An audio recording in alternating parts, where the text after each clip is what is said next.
Alright, mga ka-ATR, kamotor, motor enthusiast. Ito, sasagutin natin yung, i-reveal natin yung CVT natin sa kaibang mga parts, accessories na nilagay sa ATR natin, sa motor natin. Without pinapakita yung mismong product. Mga Shopee boy dyan, boy. Shopee boy, Lazada boy.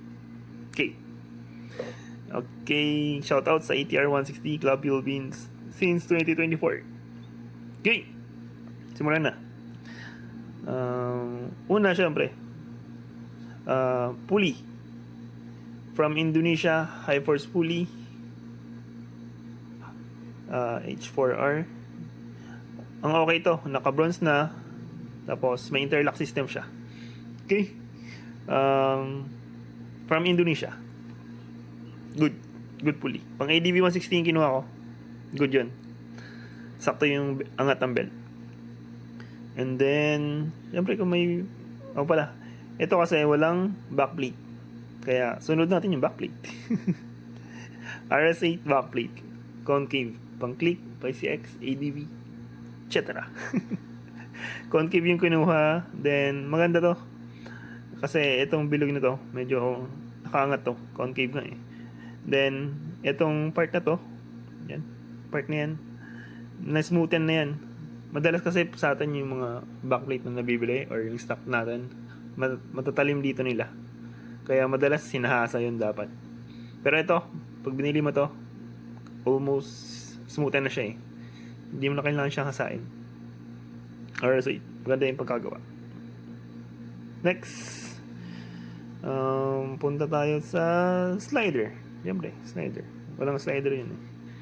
Slider, ito yung shop, Argent 1 Parts, Quezon City. Or doon sa Francis. Kay Francis ba yun? Wait lang, tingnan natin. Yan, Francis Raider Moto Parts. Narbakan Ilosor. Mga genuine parts to. Ito pala yung belt natin. K97 lang kinukuha natin dapat. K97. Okay? Pang ADV. Hindi. Saan yung K97? Yan. K97. Made in Thailand. Yung nakalagay dyan na. Dapat made in Thailand. Okay. Next. Tapos na sa belt. Pinakita ko na rin belt. Pang Honda ADV. K97. Then susunod. Flyable. Roller.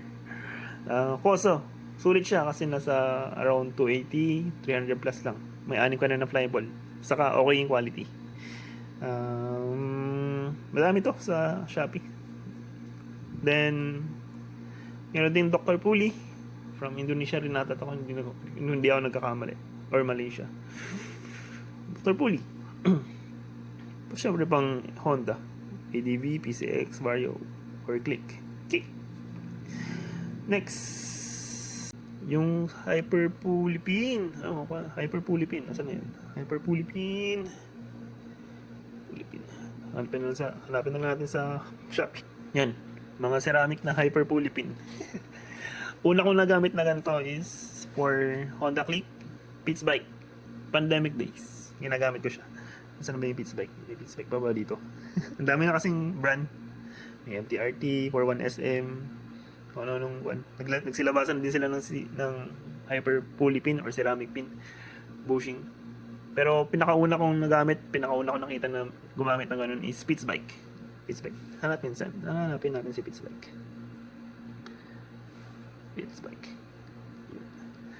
Okay.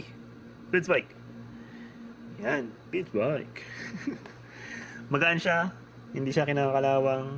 Yung advantage na to. Pitts Bike pinakita ko kasi ito yung pinakaunang hyperpin na nagamit ko. Since pandemic, ginagamit ko na siya. Nauna yung Pitts Bike sa lahat. Okay? Dati may pa sa akin dito eh. Na umaangal. Hindi daw maganda. Pero maganda to. Magaan. Saka ceramic na siya. Hindi siya maglalak. Kasi pag yung iba kasi kinakalawang. Ito hindi to kasi kinakalawang. Kaya okay to. Ang ginagamit ko sa pala nakasalpak doon sa ATR natin is yung pang Honda Click 125. Kasi doon nalalaro ko yung haba sa ikli ng bushing. Okay. Next. Catch bell. Yan, clutch bell, pang Pitts bike, click. Pinaka okay, pinaka premium, pinaka okay na nagamit ko. Maganda yung fine groove nito sa loob. Hindi ko lang kung maano ko siya. Pero try natin i-edit yung video na iba. Okay. Pero the best. Hindi ko na simula nung sinalpak ko to, hindi ko na siya pinalitan. Doon sa ATR. Ito na. Okay, next. Next is clutch assembly. Clutch assembly, Koso, syempre. Hindi tayo sa Koso eh. Premium quality kasi yan. Ace Precision Moto Parts. Pang Honda Click dapat ang kunin nyo. Ano yan, malapad, makapal yung clutch shoe. Premium quality yung mga bakal. Matataba. Goods. Check nyo yung ibang video ko para makita nyo yung comparison. Okay, next. O pala. Next is yung nakalagay dito is 1.5 pero parang 1.2 lang ata yun. Hindi ko kamali. Yung panon is 1.2 lang. Pero 1.5 yung nakalagay. Pero try nyo muna yung clutch spring na yun. Yung nakalagay dito sa clutch assembly na to. Try nyo muna, pero pag di nyo nagustuhan, palit kayo ng clutch spring. Ang marirecommend ko, Koso pa rin. Pero yung 1000 RPM na pang Aerox ang ilagay ninyo. Mas makapal siya kaysa dun sa nakalagay dun sa pang click. Mas makapal yung mga bakal nito, pang Aerox. Maganda. 1000 yung RPM nakalagay sa akin ngayon, ha? Dun sa ATR natin. Okay, next. Ito. Hindi ko na nakalimutan. Center spring. Proper racing line from Indonesia. Ang nakasalpak sa akin ngayon is yung Dilaw, 15 RPM. Pero marami siyang variant, ha. Yan, iba-ibang kulay. Maganda rin yung quality. Masav. Stiff nga lang itong 1.5 na papansin ko. Under observation pa kasi, pero ito yung nakasalpak sa akin. Maganda yung quality. Okay, next. Pangtanggal ng clutch spring. Tools. Para hindi na kayo nahihirapan. Yan. Clutch spring, clutch lining spring. Installer and remover. Maganda yan. Sa 301 na lang. Okay. Tapos yung grasa na ginagamit sa torque drive. Ito, Garnier 8. Gainer 8. Blue. Kulay blue to. 2 months pagkabaklas ko, makikita mo yung pagka-blue niya pa rin. Yung ibang grasa, nangingitim yun. Itim agad. Yung 2 months, itim na yun. Pero ito, pagkabaklas mo ng torque drive, tapos tignan mo yung grasa, may pagka-blue pa rin yun. Ito. Good. Okay. Pang maintenance lang naman to. And eto. GR5 quality. GR5 quality to ng CRP. Pang pulley, pero ginagamit ko siya sa clutch bell. Clutch bell ko ginagamit yan. Warning lang, huwag nyo nang gamitin yung washer ng clutch bell pag ginamit ito kasi makapal to. Baka abutin yung ang tawag dun, basta dun sa may crankcase. Baka tamaan yun pag nilagay nyo pa yung washer. Kaya huwag nyo nang ilagay yung washer. Salpak nyo na to agad. Okay, next. next. Ano pa bang hindi na ilalagay? Ito.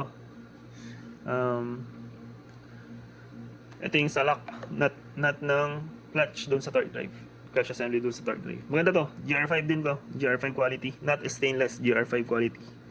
Okay. Universal. Pwede to sa lahat. Aerox, Yamaha, Honda. Okay to.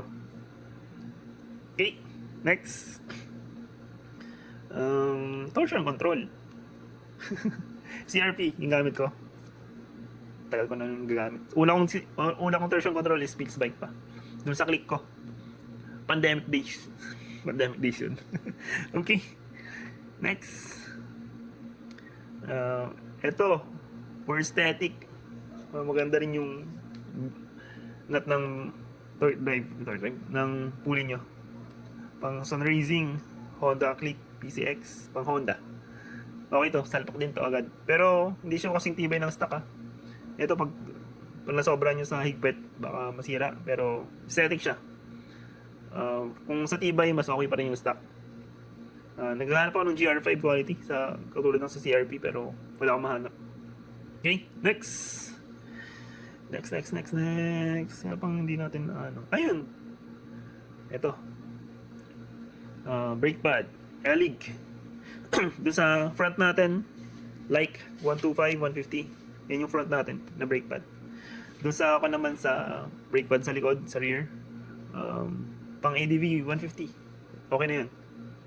Pero kuhanin nyo na rin yung ceramic. Katulad na itong Elig. Ceramic yan. Good.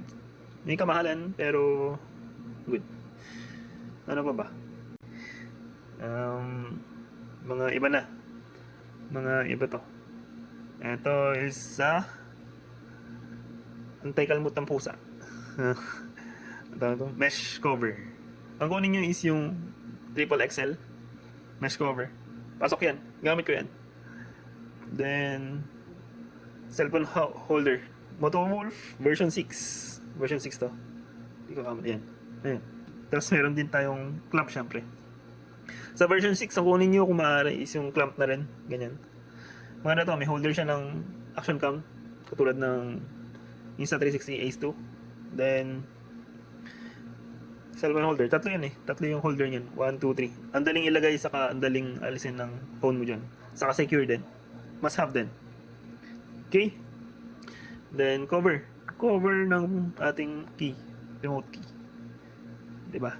Kaganda. Static lang naman. Sa Lazada to. Lazada rin to. Lazada ko nakuha. Okay. Next. Meron pa ba? Wala na ata Ayan Eto. Pag medyo nagka-problema na kayo sa spark plug, ito yung kunin nyo. Nasa okay. Yan Iridium to Iridium. Ano yan? Iridium. Okay. Meron pa ba? Parang wala na wala na. In na lang muna. Baka may dagdag. Kung may dagdag, next video na rin. Okay? Ciao.